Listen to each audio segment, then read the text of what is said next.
So when I write the title, Is Mario Kart World bland? I'm asking this question relative to the rest of the series. I made a video a while ago asking what the next game in the series after 8 would do, since Mario Kart 8 Deluxe already had a lot of features and gimmicks it added to the series. Since Mario Kart World decided to be its own thing in terms of naming itself, similar to how Mario Party decided to make itself Super, Mario Kart is now World. It also decided to change what was in the game. For starters, the character roster has been changed, and to me, it's a bit disappointing where Nintendo went with this. I still wish that the character select screen was all one page and not several pages of characters, costumes, and these NPCs that really disappoint me the most. We didn't need to see the likes of Link and Villager in this game, but it feels a bit hollow without them now that they're gone. Guess this is how Smash players felt when characters from Melee didn't make it into Brawl. I was also made aware recently that Nintendo had added in Bob-omb Blast back into the game.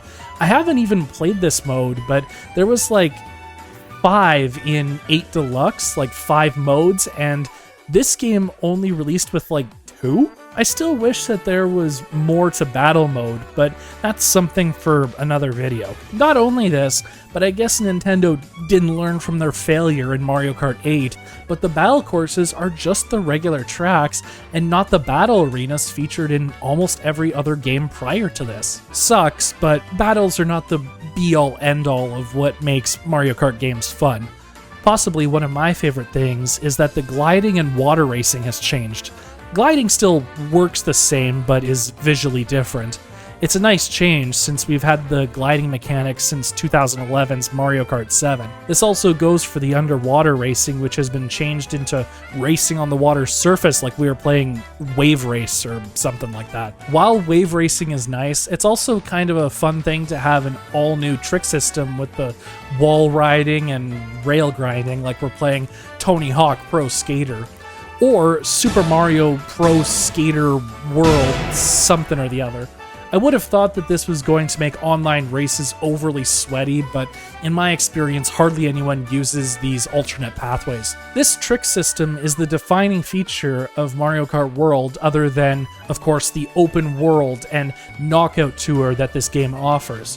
While it hurts to see a challenge like 200cc leave Mario Kart, it was really one of those things Nintendo added to Mario Kart 8 Deluxe to help it with being a re-release over a new game for the Switch 1, alongside the character selection screen and Booster Course DLC. We also no longer have the Pick 3 system for kart building, which is okay with me since at least we won't be seeing the Waluigi Wiggler combo anytime soon. Now, I'd like to talk about the open world a little bit more. With everything else I've set aside, the big pull, the biggest disappointment, and the whole point of calling this game Mario Kart World is the open world island that we drive on. The worst part about this game is that the open world doesn't have anything substantial to do for the player. You, of course, collect question mark panels, Peach medallions, and play those P-Switch mini-games, but when you complete them individually, you get stickers, which really aren't all that great, and when you collect and complete all of these tasks, you get nothing. I mean, would it have been too much of a problem to unlock something like Gold Mario this way, since he isn't in the game in general? It sucks, because on one hand, collectathons suck. So putting nothing at the end and having everyone know that there's nothing at the end to prevent players from wasting their time doing a boring task.